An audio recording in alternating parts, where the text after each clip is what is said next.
Bienvenidos al programa Unidos por el Conocimiento. Hoy discutiremos un tema fundamental en el desarrollo educativo, la construcción del aprendizaje de la lectoescritura. Contamos con el profesor José Argudín y con la profesora Wendy Flores para que nos desarrollen este tema. Profesor José Argudín, para iniciar, ¿podría explicarnos qué es realmente la lectoescritura? Claro, Aldo. La lectoescritura es un proceso complejo que va más allá de simplemente codificar palabras. Para dominarla, los niños deben de alcanzar ciertos niveles de maduración en tres áreas esenciales. Primero tenemos la psicomotricidad, la función simbólica y la afectividad. Primeramente, la psicomotricidad se refiere a la maduración del sistema nervioso que permite a los niños realizar una variedad de actividades motrices. La función simbólica es crucial porque implica que el niño comprenda que la escritura tiene un significado, ¿sí?, que sirve para transmitir un mensaje. Aquí es donde el desarrollo del lenguaje juega un papel muy importante. Finalmente, la afectividad es necesaria, ya que los niños desarrollan una madurez emocional para no frustrarse durante el aprendizaje de esos automatismos que son esenciales en las etapas iniciales. Interesante. Ahora, maestra Wendy Flores, hablando de lectoescritura, ¿podría darnos su perspectiva sobre la lectura?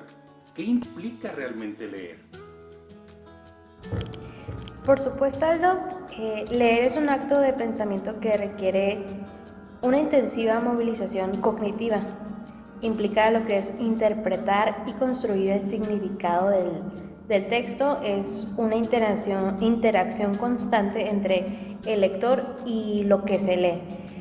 No solamente es un proceso mecánico de codificación, sino que se trata de comprender el mensaje, quién lo escribió y la intención detrás de ello.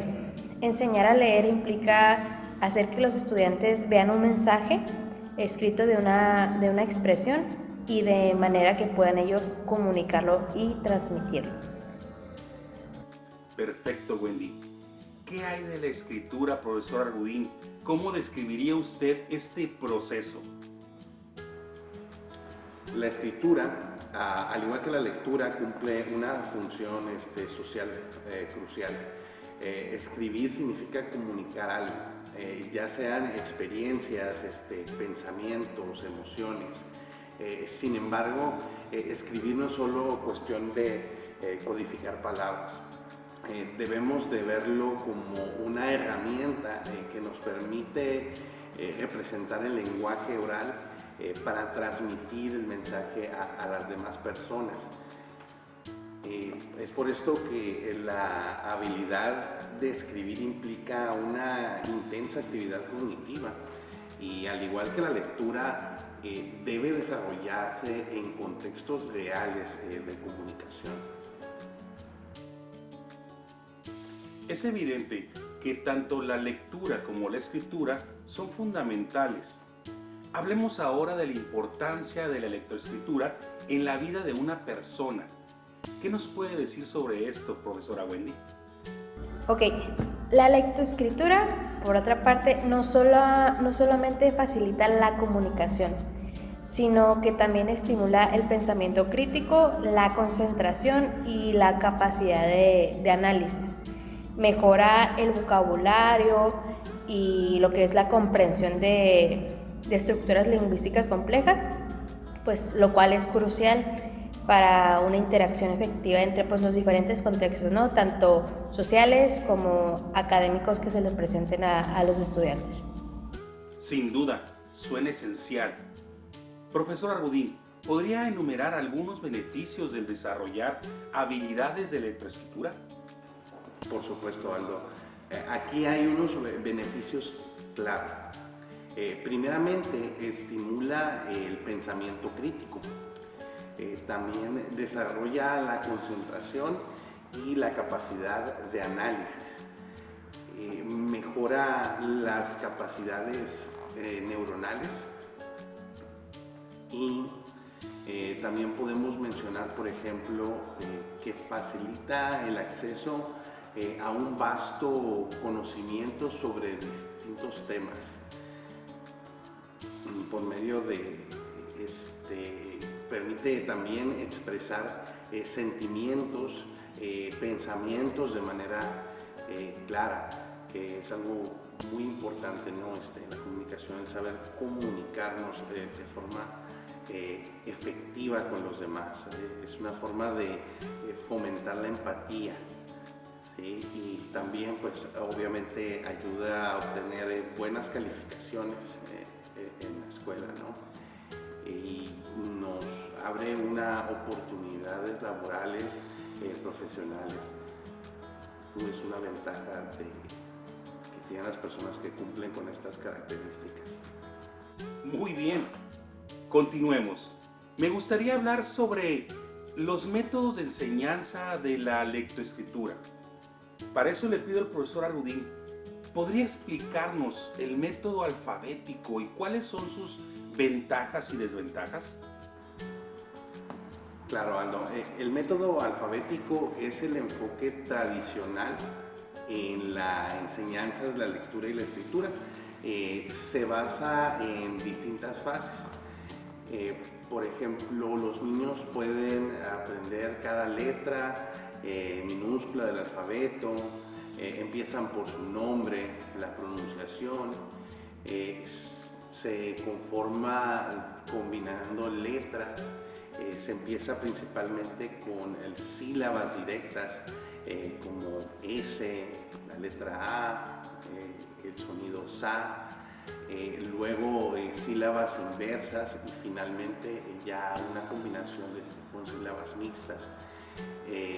Se procede después a la lectura y a la escritura ya de frases más complejas, más completas.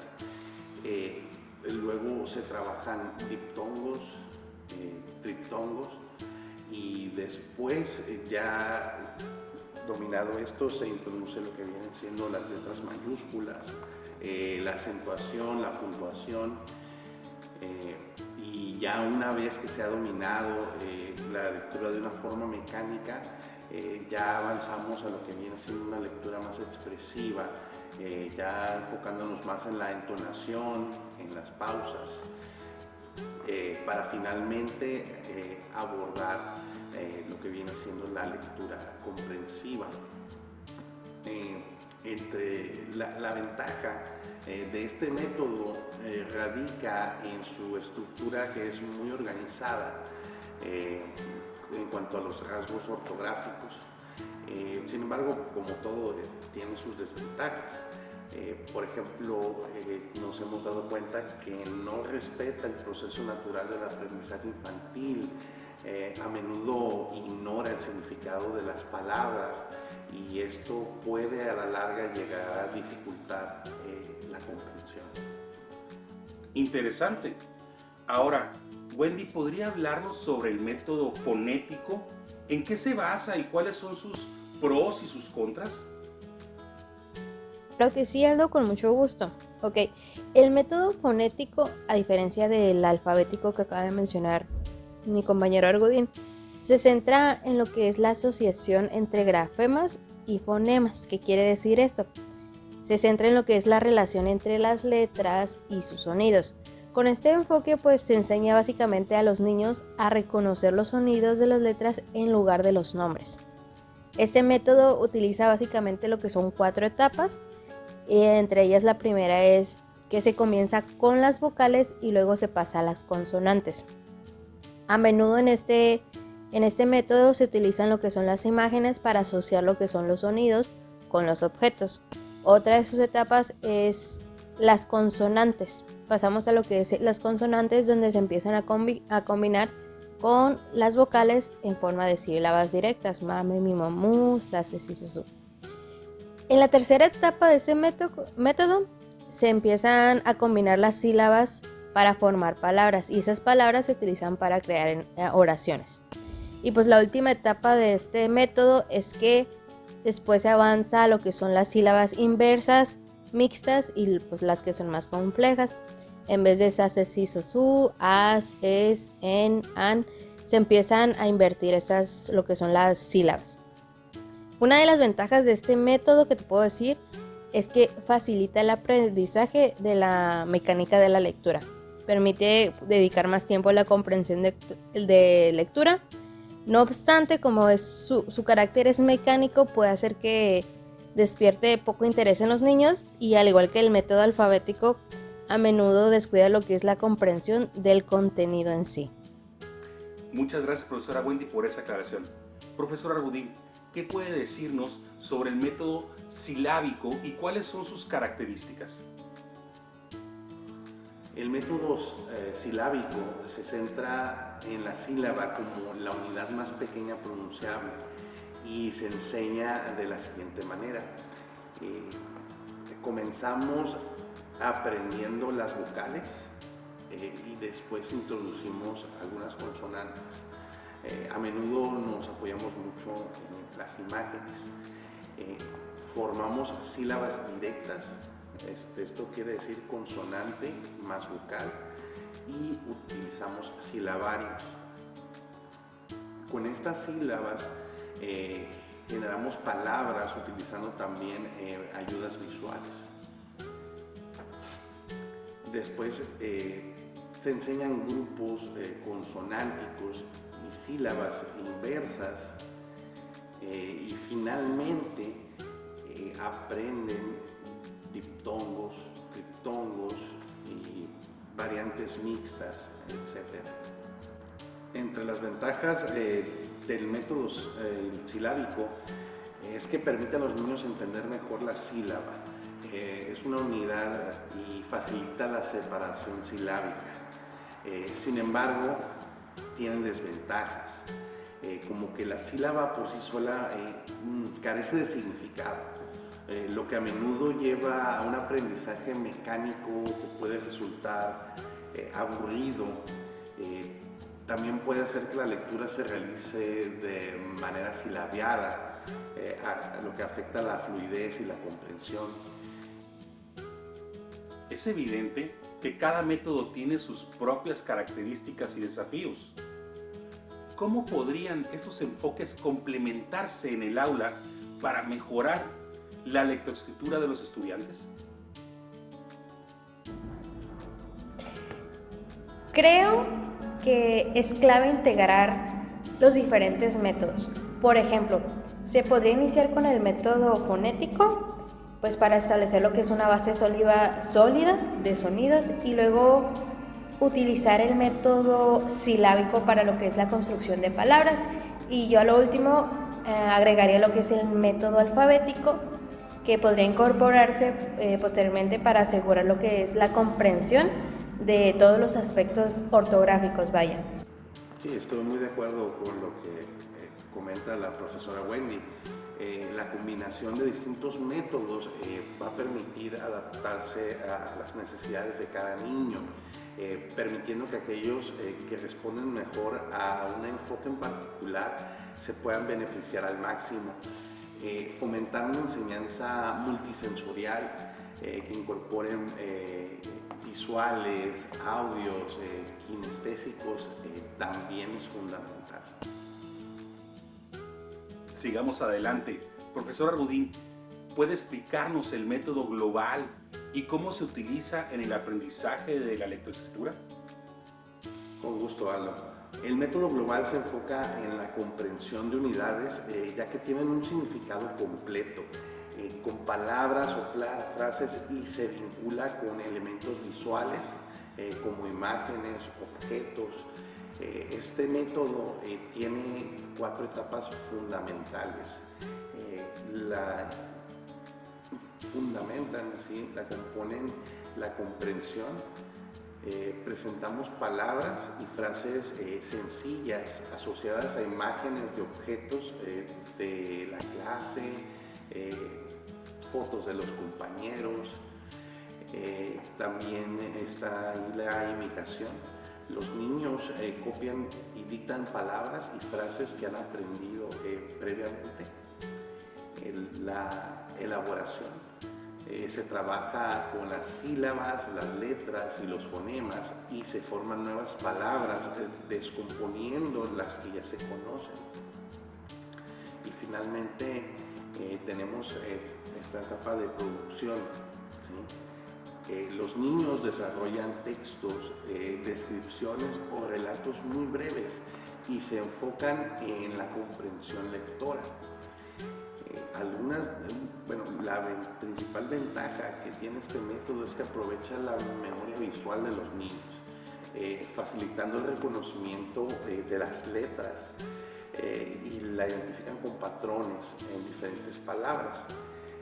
Algunas personas son críticas respecto a esto, ya que dicen que podrían no desarrollar suficientemente las habilidades de decodificación de letras individuales y el entendimiento profundo de la estructura del lenguaje.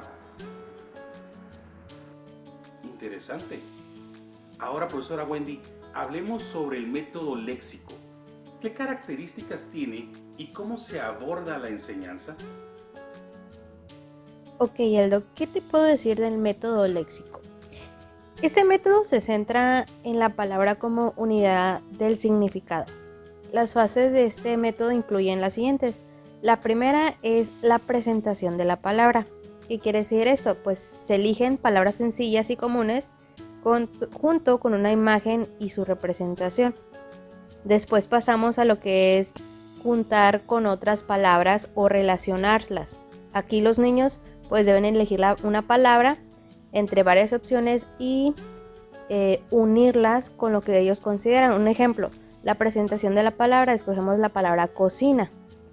Junto con las palabras le ponemos un repertorio de imágenes y ellos empiezan a relacionar, ok, ¿qué hay en la cocina?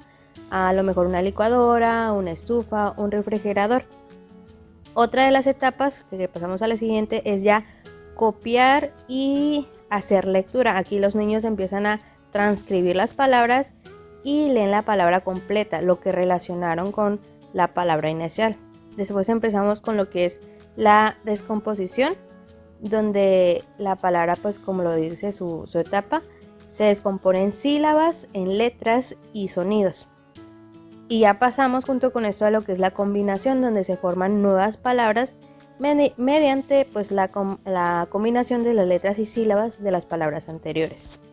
Finalmente, este método cierra con que los estudiantes empiecen a formar frases y palabras nuevas, pues aprendidas con la presentación de la palabra inicial. Este método puede ser efectivo pues para crear conexiones visuales más que nada entre pues las palabras y su significado, aunque al igual que los anteriores pues ya mencionados, puede básicamente no fomentar suficiente la comprensión de un profundo texto, porque a los niños se le complica mucho lo que es la cuarta etapa, en donde empiezan a descomponer y se les complica en la etapa de lo que es la combinación. Es fascinante ver cómo los diferentes métodos abordan la lectoescritura, pasando a una pregunta más, algo un poco más amplio. ¿Cuánto dura el proceso de aprendizaje de la lectoescritura y qué etapas atraviesan los niños? El proceso de aprendizaje de la lectoescritura es fundamentalmente el periodo en el que los niños adquieren la habilidad de utilizar un sistema simbólico que compone el lenguaje escrito. Este proceso se desarrolla en distintas etapas. Las dividimos en etapa precaligráfica, que compone de los 6 a los 9 años. Se caracteriza por trazos que son temblorosos, hay dificultad en la alineación y en el ligado de letras.